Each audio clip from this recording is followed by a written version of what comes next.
చంద్రబాబు నాయుడు గారు mister perfect అనిపించుకోవాలనుకుంటున్నారా? లేదంటే తమ్ముళ్లకు పరీక్షలు పెట్టబోతున్నారా? ఇప్పుడు 6 నెలలు పూర్తవబోతోంది. రేపు 12వ తేదీ వస్తే ఈ 6 నెలల కాలానికి సంబంధించి ఎమ్మెల్యేలు, మంత్రుల పనితీరుకు సంబంధించి ఒక ఐవీఆర్ఎస్ సర్వే నిర్వహిస్తామని ఇప్పటికే చెప్పారు. పనితీరు ఆధారంగా వాళ్ళకి మార్కులు వేస్తామని కూడా చెప్పారు. అయితే ఐవీఆర్ఎస్ సర్వేలు అనేవి చంద్రబాబు నాయుడు గారికి ఇప్పుడు కొత్త ఏం కాదు.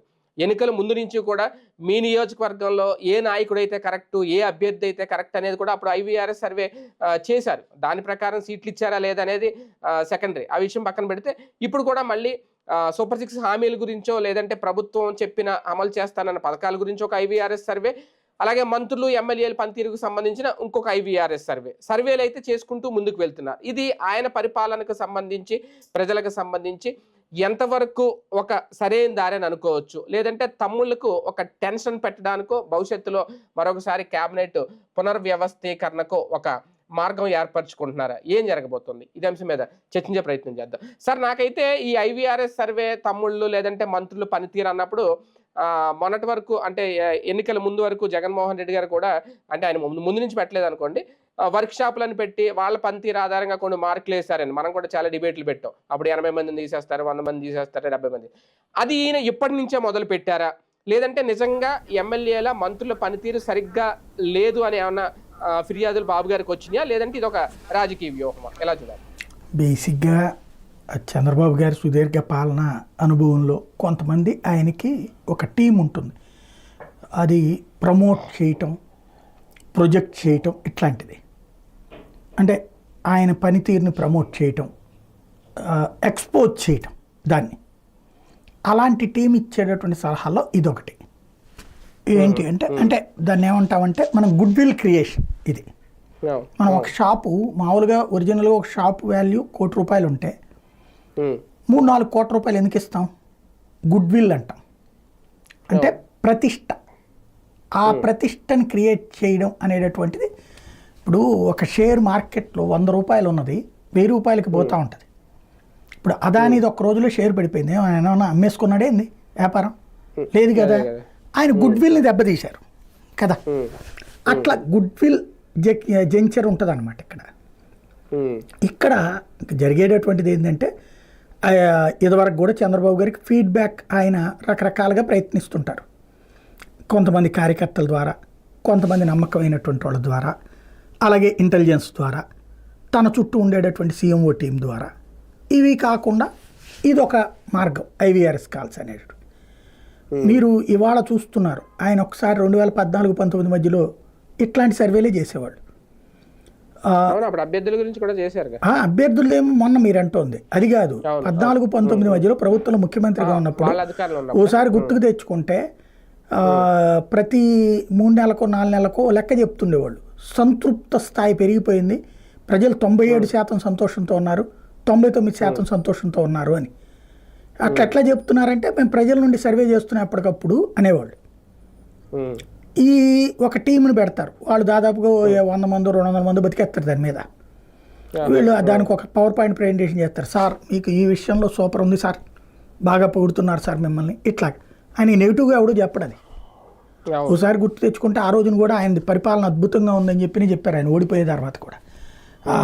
ఇవన్నీ ఎట్లా ఉంటాయి అంటే, వాళ్ళు మాట్లాడుకునేటటువంటిది అంటే ప్రభుత్వాలు ఎవరుంటే ఎంత డబ్బులు ఎత్తుంటే వాళ్ళకి అనుగుణంగా ఉన్నట్టే చెప్తారు. ఇప్పుడు జగన్కి వాళ్ళ పేరేంటి, పీకే టీము కాకుండా అదేది ఐప్యాక్ వాళ్ళు అంతా అద్భుతం, మీకు సూపర్ అనే చెప్పారుగా. జగన్ ఏమైనా పడిపోతాడని చెప్పారా? అయ్యే జరుగుతుంది ఇక్కడ. వేరే ఫీడ్బ్యాక్ తీసుకుంటుండాలా. ఇప్పుడు తెలివైన వాళ్ళు అయితే ఏం చేయాలా, పొగిడే పత్రికల వాళ్ళని కాకుండా తిట్టే పత్రికల వాళ్ళని కాకుండా 2 కోణాలు. తిట్టే పత్రికల్ని పిలువు, న్యూట్రల్ వాళ్ళని పిలువు నువ్వు. ఒకప్పుడు చంద్రబాబు గారు 96 నుంచి 2004కి మధ్యలో పరిపాలించినప్పుడు ప్రతి 3 నెలలకు ఒకసారి కూడా ఒక టీమ్ ఆఫ్ ఎడిటర్లను పిలిచేవాళ్ళు. అన్ని పత్రికలు, టీవీల ఎడిటర్లను పిలిచేవాళ్ళు డైరెక్ట్. 3 నెలలకు ఒకసారి ఓ మీటింగ్. ఆ 3 నెలల్లో ఆయన చేసిన యాక్టివిటీస్కి సంబంధించి వీళ్ళు వాళ్ళ జిల్లాల రిపోర్టర్లు వీళ్ళ నుంచి ఒక ఫీడ్బ్యాక్ తీసుకుని వచ్చి ఆయనకి చెప్పేవాళ్ళు. అది ఆయన కరెక్ట్ చేసుకోవడానికి పనికొచ్చింది. 99లో మళ్ళీ ఆయన అధికారంలోకి ఏది ఎన్టీఆర్ని గద్దె దించిన తర్వాత ఆయన మళ్ళీ అధికారంలోకి రావడానికి అది ఉపయోగపడింది. అందుకని మరింత గట్టిగా చేశారు. కానీ 2004లో ఓడిపోయేటప్పటికి 2014 దాకా ఆయన అధికారంలోకి రాకపోయేటప్పటికి ఒక నెగిటివ్ పడిపోయింది ఆయనకి. మనం ఫీడ్బ్యాక్ తీసుకుని ప్రయోజనమే ఉందిలే అని. అందుకని 2014-19 మధ్యలో ఆ పని చేయకుండా ఇట్లాంటి ఈ కార్పొరేట్ సంస్థల వాళ్ళు ఎవరో ఉంటారు, కన్సల్టెన్సీ సంస్థలు, వాళ్ళ నుంచి ఈ ఫీడ్బ్యాక్ తెచ్చుకున్నారు. వాళ్ళకి సామాన్యుడి స్వరం ఏం తెలుసుద్ది? ఆయనకి రాంగ్ ఫీడ్బ్యాక్ ఇచ్చారు, ఆయన దెబ్బతిన్నారు. ఇప్పుడు తెలివైనోడైతే ఆయన IVRS కాల్స్ ఈ గోల కాకుండా ఇప్పుడు నా బోటోళ్ళం నిర్మోహమాటంగా చెప్తాం. ఇప్పుడు జగన్ కేసులో తప్పు ఉంటే తప్పు అంటాం, బాబు కేసులో తప్పు ఉంటే తప్పు అంటాం. అదే సందర్భంలో సామాన్యుడి దగ్గర తిరుగుతాం. ఇప్పుడు పొద్దున్నే నేను వచ్చే రోడ్డు దగ్గర నుంచి అన్ని చోట్ల లేబర్తో మాట్లాడుతుంటాను, జనంతో చూస్తూ ఉంటాను, నేను ఇంటరాక్ట్ అవుతూ ఉంటాను. వాళ్ళ ఫీడ్బ్యాక్ నాకు తెలుసుద్ది, ఆఫీసులో కూర్చున్నోడికి ఏం తెలుసుద్ది? ఇప్పుడు నాలాంటి వాళ్ళను 10 మందిని పిలిచి 3 నెలలకు ఒకసారి ఫీడ్బ్యాక్ ఇవ్వమంటే ఇస్తే తీసుకుంటే అప్పుడు ఆయన లోపాలు ఏమైనా సరి చేసుకోవడానికి వీలుంటుంది. ఇప్పుడు IVRS కాల్స్ పెడితే ఏమవుతుంది? ఈ IVRS కాల్స్లో ఎట్లుంటుందో చెప్తాను నేను. చిన్న ఎగ్జాంపుల్, ఇదివరకు నేను నా ఏరియాలో దోమలు విపరీతంగా కొడతా ఉంటాయి. దోమల బ్యాట్ అదేది దాని పేరేంటి, కడ్డీలు ఇవి ఉంటాయి. ఆ కడ్డీలు వెలిగించేవాళ్ళం, ఆలౌట్లు పెట్టేవాళ్ళం, ఏం పెట్టండి చచ్చేవాళ్ళం దోమలు. చివరికి ఏది దానికి ఆ పొగలు వేసినా కూడా అవి ఇంట్లోకి వస్తాయి కానీ ఇది పోదు. దానికి అదేదో బాల్స్ ఉంటాయి, ఒక రకం బాల్స్, అవి వేస్తే కనీసం 15 రోజులు ఆగుతాయి దోమలు. అది వేయమని చెప్పి నేను అప్పుడు వాళ్ళు ఇచ్చిన ఆ 4 నెంబర్ల దీనికి ఏదో కంప్లైంట్ చేశా. సరే వచ్చారట వాళ్ళు. నేను వస్తే ఇంట్లో వాళ్ళు లేరని చెప్పేసి వెళ్ళిపోయారు. ఆ తర్వాతన 2వ రోజున 3వ రోజున నేను వచ్చా విజయవాడకి. వచ్చినప్పుడు నేను హైదరాబాద్లో ఉన్నప్పుడు ఇచ్చాను అనమాట కంప్లైంట్. ఇస్తే 2వ రోజున 3వ రోజున వచ్చి సంతకం పెట్టండి సార్ అన్నారు. ఓ పేపర్ పుస్తకం మీద రాసి పట్టుకొచ్చి అది చదివా నేను. నేను ఇచ్చిన కంప్లైంట్ ఆధారంగా అక్కడికి అధికారులు వచ్చారు. అంతవరకు బాగానే ఉంది. మున్సిపాలిటీ వాళ్ళు పరిష్కరించడం అయినది అని రాసుంది. ఏం పరిష్కరించారని అడిగా. దోమల మందు కొట్టామండి అన్నారు. ఎవరికి కొట్టామని అడిగా. కావాలంటే మళ్ళీ మీ ఎదురుకుండా కొడతాం సార్ అన్నాడు. కొట్టడం కాదు కదవే, నా దోమ అనేది రాకుండా ఉండాలి కదా. నువ్వు మందు కొడితే నాకేంది ప్రయోజనం? నాకు దోమ రాకుండా ఉండాలి కదా, నేను సంతకం పెట్టని చెప్పా.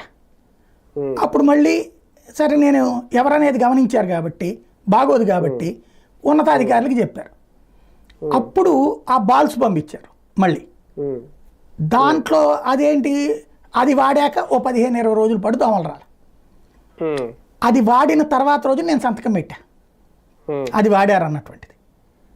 ఇది నేను మొండిగా నుంచున్నాను కాబట్టి నడిచింది. లేకపోతే ఏంది, రేపటి నుంచి మీ ఇంట్లో చెత్త తీసుకెళ్ళరు, ఏంటి మీరు కంప్లైంట్ పెట్టవేంటి ఏమనుకుంటున్నారు అని రచ్చ చేసేస్తారు, అక్కడ బెదరేసేస్తారు, ఇట్లాగ రాయించేసుకుంటారు. ఇది తీసుకెళ్ళి బాబు గారికి ఏం ఫీడ్బ్యాక్ ఇస్తారు? అద్భుతం. తర్వాత మనకి కాల్ వస్తుంది, మీకు ఇట్లా వచ్చింది కదా, సంతృప్తి చెందారా లేదా? వీళ్ళు చెప్తారు మీరు సంతృప్తి నొక్కండి, లేదంటే కనుక బాగోదనేసి. వీళ్ళు చెప్పారు కాబట్టి ఎందుకు వచ్చిన గొడవ మళ్ళీ అధికారులతో అనేసి సంతృప్తే నొక్కుతారు. దాంట్లో అసలు లాజిక్ ఉంటుంది. మీ సమస్య పరిష్కారం అయ్యిందా లేదా అని అడగరు, అధికార యంత్రాంగం వచ్చిందా లేదా అని అడుగుతారు. వచ్చారని నొక్కుతాం కదా, వచ్చారని నొక్కగానే పరిష్కారం అయిపోయిందని రాసేసుకుంటారు అక్కడ. ఫీడ్బ్యాక్ తీసుకోవడం ఎట్టుండాలి? ఫర్ ఎగ్జాంపుల్, ఇదిగో మీ దగ్గరకు వచ్చారా లేదా, వస్తే 1 నొక్కండి, లేకపోతే 2 నొక్కండి. వచ్చిన అధికారి బాధ్యతగా మాట్లాడారా, మర్యాదగా మాట్లాడారా, అమర్యాదకరంగా మాట్లాడారా? మర్యాదకరంగా మాట్లాడితే 1 నొక్కండి, అమర్యాదకరంగా మాట్లాడితే 2 నొక్కండి. మీరు చెప్పిన సమస్య పరిష్కారం అయ్యిందా లేదా, అయితే అవునని నొక్కండి, లేకపోతే కాదని నొక్కండి. మళ్ళీ సమస్య పునరావృతం అయిందా, అయితే అవునని నొక్కండి, లేకపోతే 2 నొక్కండి. ఇట్టా చెప్తే కరెక్ట్ ఫీడ్బ్యాక్ అవుతుంది. కానీ ఇక్కడ ఏం చెప్తారు, ఇది బాబు గారికి ఇచ్చి పవర్ పాయింట్లో సార్ సూపర్ సార్ అన్నారు. ఆయన పాపం 95% సంతృప్తి, 96% సంతృప్తి. 95% వచ్చినప్పుడు ఇట్స్ నాట్ ఫెయిర్, నాకు 98% ఉండాలి ఆయన అంటారు. నెక్స్ట్ ఇప్పుడు 96 చూపెడతారు. ఇంకా కాదంటారు 97 90 నేను రీచ్ అయ్యా ప్రజలకి అని ఆయన ప్రెస్ మీట్ పెట్టి చెప్పేవాడు. 98.5% ప్రజలు సంతృప్తి చెందినటువంటిది ఏకైక ప్రభుత్వం నాదని చెప్పేవాడు. పాప ఆ తర్వాత 23 సీట్లు ఇచ్చారు. కాబట్టి ఈ ఏంటంటే ఇలాంటి సర్వేలు అనేటటువంటి మంత్రులు ఎమ్మెల్యేల విషయంలో కూడా అలాగే జరుగుద్ది అంటారా? ఎవరు సార్ నాకు తెలియక అడుగుతాను. ఇప్పుడు ఫర్ ఎగ్జాంపుల్ హోంమంత్రి అంతే గారి గురించి మనల్ని అడిగారు అనుకోండి, ఏమని చెప్తాం?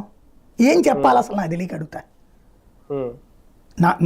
నేను ప్రభుత్వంలో భాగస్వామి. ఎమ్మెల్యేల విషయంలో అయితే నాకు తెలిసి మీ ఎమ్మెల్యే మీకు అందుబాటులో ఉన్నారా లేదా, మీరు వెళ్తే మీకు మిమ్మల్ని కలుస్తున్నారా లేదా, మీ సమస్యలకి అంతే తీరుస్తున్నారా లేదా, ఇలాంటివి కదా అడిగేది. దాంట్లో ఏమొస్తుంది నాకు తెలియక అడుగుతా. నేను నా ఎమ్మెల్యే దగ్గరికి పోను, నాకేం అవసరం? ఎందుకు వెళ్తారు? ఎవడు వెళ్తాడు? పార్టీ లాయలిస్ట్ పోతాడు, లేదా ఏ అవసరాలు ఉన్నోడు పోతాడు, అంతే కదా. మనకేం సంబంధం ఎమ్మెల్యేతో? లేదు మంత్రితో నాకేంటి సంబంధం? ఏం ఫీడ్బ్యాక్ ఇవ్వాలి? ఎమ్మెల్యేని ఈ మధ్యన చూసా వెళ్తుంటే నా వెనక ఇంటి ముందు నుంచినో రోడ్డు మీద నుంచో కుయ్యి అని సౌండ్ వేసుకుంటూ వెళ్తుందా అంటూ చూసా, లేకపోతే మా ఏరియాలో ప్రోగ్రాంలు చూసా. దాంతో ఎమ్మెల్యే రీచ్ అయిపోయారంటే సరిపోతుందా? ఏం ఫీడ్బ్యాక్ ఉండాలా? మీరు ఈ 6 నెలల్లో ఈ ప్రభుత్వం తరపు నుంచి మీరు కోరుకున్నటువంటిది జరిగినయ్యా? ప్రభుత్వం ఏం చెప్పింది? సంక్షేమ పథకాలు అందినయ్యా? మీకు అందలేదా? ప్రభుత్వం నుండి మీకు ఏమైనా బెనిఫిట్ అందిందా? అందలేదా? లేదు ప్రభుత్వం అధికార యంత్రాంగం మీకు పనిచేస్తుందా లేదా? ఈ అడగాలంటే ముందు అసలు వాళ్ళు ఇవ్వాలి కదా, ముందు పూర్తిగా అమలు చేస్తే అడిగేది. సరే ఇంకేముంటది ఇందులో అడగడానికి చెప్పడానికి? మహా అయితే పింఛన్ల గురించి అడగచ్చు, పింఛన్లు తీసుకునేవాడు చెప్పాలి, మనం చెప్పంగా. అది కూడా గ్యాసు మనకు వర్తించదు చెప్పడానికి. ఏం చెబుతాం ఇంకా అందులో? మీకు పథకాలు అవసరం లేదా, అవసరమా అని అడుగుతారా? అడగమనండి, అది ఫీడ్బ్యాక్ వస్తుంది. ఎమ్మెల్యే గురించి మంత్రి పోనీ అన్న క్యాంటీన్లు ఎంతమంది తింటారండి? 350 400 మంది అంతే. ఆ 300 మందిని అడిగితే చెప్తారు. మనల్ని అడిగితే నేను ఎప్పుడు అన్న క్యాంటీన్కి పోలేదని చెప్పాలి. లేదా అన్న క్యాంటీన్ చూసారా అంటే అది చూసాము, బాగుంది చాలా అందంగా ఉంది, ఇదే ఫీడ్బ్యాక్. మనకి కావాల్సింది నిజాయితీతో కూడింది కావాలి అంటే సామాన్య ప్రజల ఎక్స్పెక్టేషన్ ఏంటి, అలాగే దాన్ని పరిష్కరించామా? సూపర్ 6 చెప్పాం, పరిష్కరించాం. అడగమనండి, కరెంటు బిల్లులు మీకు సంతృప్తికరంగా ఉన్నాయా? అడగమనండి. Yes or no. మీ ఛార్జీలు కరెంటు బిల్లులు కొత్తగా వచ్చినాయి, మీరు కోరుకున్నట్టే ఉందా అని అడగమనండి. ఇసుక మీకు అందుబాటులో ఉందా అని అడగమనండి. దాని పేరేంటి? మద్యం షాపుల్లో మీ ఏరియాలో రావడంతో మీరు సంతోషపడుతున్నారా అని అడగమనండి. ఫీడ్బ్యాక్ ఏమవుతుందో చూద్దాం. కానీ ఎమ్మెల్యేలు మంత్రుల విషయంలో స్ట్రిక్ట్ గా ఉన్నారు చంద్రబాబు నాయుడు గారు, అందుకోసం ఇవన్నీ పెడుతున్నారు అని అనుకోవచ్చా? వాళ్ళకి కూడా ఒక పరీక్షా కాలం అనుకోవచ్చు. ఈనాడు ఆంధ్రజ్యోతి చూడండి ఒకసారి, ఏం చెప్తున్నారు? నిన్న జ్యోతి రాసింది అదేదో క్వాడ్జ్ ఖనిజాన్ని అక్కడ ఉన్నటువంటి దందా చేసి తీసుకుంటున్నాడు. ఒకప్పుడు వైసీపీ నాయకుడు టీడీపీలో చేరి అనిల్ కుమార్ యాదవ్ బాబాయ్. దీంట్లో ఏది పాజిటివ్? రెండవది వాళ్ళ ఇసుక గురించి రాశారు, ఈనాడులోనే రాశారు. 6 రూపాయలు 7 రూపాయలకి అని చెప్పి నేను టెండర్ పిలుస్తున్నారు, ఆడకపోతే 6-7 వేల రూపాయలు వసూలు చేస్తున్నారు అన్నటువంటిది. మరి ఇందులో ఏం ఫీడ్బ్యాక్ ఇవ్వాలి? మద్యం గురించి కూడా రాశారు. మద్యం పాలసీ ఇప్పుడు రోజు పడతానే ఉన్నాయి కదా ఎక్కడికక్కడ బెల్ట్ షాపుల గురించి. ఇది బాబు గారు చెప్పిన మాట ఎవరు వింటున్నారు అసలు? అక్కడ ఎక్కడో ఎందుకు? చట్టం తన పని తాను చేస్తుంది. చట్టం చాలా కఠినంగా ఉంది. ఆర్టీపీపీ నుంచి గొడవ ఎవరెవరికి మంచి నడుస్తుంది? ఆదినారాయణ రెడ్డి, జేసీ ప్రభాకర్ రెడ్డి ఇద్దరు చట్టాన్ని అధిగమించినట్టేగా, అతిక్రమించినట్టే కదా. ప్రభుత్వానికి రావాల్సిన సొమ్ము వాళ్ళిద్దరూ పంచుకుంటున్నారు, ఇదే కదా ఓపెన్ గొడవ. నువ్వు ఆదినారాయణ రెడ్డి తినేది ఏంది, నాకు వాటా అనేది ఈయన, అందుకు ఒప్పుకోలేదని ఈయనకి సంబంధించిన ఇసుక వ్యాపారాన్ని ఆయన ఆపాడు. అంటే ఇది ఫ్రీగా తింటున్నారా? ఆ డబ్బులు ఏమన్నా కష్టార్జితం వాళ్ళది? మనందరం రాత్రి పగల కష్టపడితే సంపాదిస్తాం, వీళ్ళు మనుషులు పెట్టి సంపాదిస్తున్నారు. ఇది కంట్రోల్ చేశారా? చట్టం తన పని చేసింది అక్కడ ఈ ఇద్దరు విషయంలో. ఏం జరుగుతుంది? చంద్రబాబు గారు పిలిచారు, మాట్లాడారు, పంచాయతీ నడిచింది. ఆయన రాలేదు జేసీ ప్రభాకర్ రెడ్డి. ఈయన వచ్చాడు, అవును నేను చేస్తాం మా కార్యకర్తలు అన్నారు. జేసీ ప్రభాకర్ రెడ్డి అవును మా కార్యకర్త లాభం కోసం నేను చూసుకుంటున్నాను. అంటే కార్యకర్త లాభం కోసం చూసుకున్నారు కానీ జనాలకి ఏంటి లాభం? ఉచితంగా రావాల్సిన బూడిద ఉచితంగా రావట్లా. ఉచితంగా రావాల్సిన ఇసుక ఉచితంగా రావట్లేదు. ఉమ్, ఇంకా మరి బాబు గారి మాట ఎవరంటున్నట్టు? ఉమ్, అవును. అది కదా సమస్య. హనీమూన్ పీరియడ్ తమ్ముళ్ళకి కూడా ముగిసింది అనుకోవాలా ఒక రకంగా? ఈ మాట జగన్ గారు అన్నారు మొదట్లో, హనీమూన్ పీరియడ్ కదా 6 నెలలు వదిలేద్దామని. ఇప్పుడు 6 నెలలు అయిపోతుంది. ఈ సర్వేలు ఇవన్నీ రేపొద్దున వాళ్ళకి ఏమైనా క్యాష్ పాయింట్ అవుతాయా? ఇప్పుడు బేసిక్గా 6 నెలలు కరెక్ట్గా 4వ తారీఖు ఎలక్షన్ రిజల్ట్ వచ్చి 6 నెలల క్రితం అవును. అయిపోయింది. హనీమూన్ పీరియడ్ అనేటటువంటిది ఇది కాదు లెక్క. వీళ్ళు తెలివైనటువంటి వాళ్ళు జగన్తో పోల్చుకుంటే. అతను సంక్షేమ పథకాలంటూ దాని చుట్టూతోనే తిరిగాడు 5 ఏళ్ళు కూడా. వీళ్ళు అసలు ఆ అంశమే చర్చకి రానియకుండా ఒకరోజు జత్మలా అని జత్వ అని, ఓ రోజు అదా అని, ఓ రోజునేమో కాకినాడ పోర్టు, ఇట్లాగా రోజు జగన్ దుర్మార్గుడు ఇది, మీ మీద కరెంట్ ఛార్జీలు వేస్తున్నాం కాకపోతే జగన్ వలన, లేదు ఇంకో ఛార్జీలు వేస్తా చదువు ఇంకో రకం వేస్తారు ఇసుక, జగన్ వలన నాశనం అయిపోయింది మేము కాపాడుతున్నాం. ఇదే నడుస్తున్నది. కానీ ఏంటి అసలు ప్రభుత్వం నుంచి ప్రజలు నేరుగా ఆశించింది? అడ్మినిస్ట్రేరియల్ రిఫార్మ్స్, సచివాలయం వాలంటీర్ స్థానంలో మరింత మెరుగైన సేవలు, వాట్సాప్ సేవలు, ఇవన్నీ వినబడుతున్నాయి. ఎప్పుడు వస్తాయి? ఎప్పుడు తీసుకుంటాం?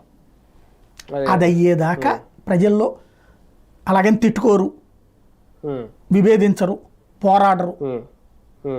ఇంకా సంతృప్తి అయితే కాలేదు, సాధ్యం కాలేదు. పెన్షన్ విషయంలో సంతృప్తి ఉంది ఖచ్చితంగా. 4,000 రూపాయల పెన్షన్ విషయంలో అది సంతృప్తి ఉంటుంది. గ్యాస్ విషయంలో సంతృప్తి ఉంటుంది. సగం అనాలి. ఎందుకని? ఒక సిలిండర్ ఇస్తున్నారు కాబట్టి. అది కూడా డబ్బులు చాలా మందికి పడట్లేదని చెప్తున్నారు. అది సరి చేసుకోవాల్సి ఉంటుంది. ఇక మిగతాది వచ్చేటప్పటికి మిగతా పథకాలకు సంబంధించి నెల 1,500 ఆశించేవాళ్ళు ఇప్పుడు విద్యాదీవెన రాకపోవడము, ఫీజు రియంబర్స్మెంట్ రాకపోవడము, ఈ కష్టాలు, ఈ అసంతృప్తి ఉంటుంది. దాని విషయంలో అయితే నెగిటివ్ ఉంటుంది కదా. అదే కదా. Right right sir. చూద్దాం మొత్తానికి ఏం జరగబోతుంది అనేది. నిజంగా ఈ IVRS సర్వేల ఆధారంగా మంత్రుల ఎమ్మెల్యేల పనితీరుని క్యాలిక్యులేట్ చేస్తారా? దానికి తగ్గట్టుగా వాళ్ళ మీద చర్యలు కూడా ఏమన్నా తీసుకుంటారా? లేకపోతే ఈ సర్వేలు ఏదో నామమాత్రంగానే జరుగుతాయి? మొత్తానికి తమ్ముళ్ళలో టెన్షన్ ఉంది అనేది చాలా మంది చెప్తున్నమాట. అది ఎంతవరకు వాస్తవం అనేది రేపు పొద్దున్న తీసుకునే నిర్ణయాన్ని బట్టి.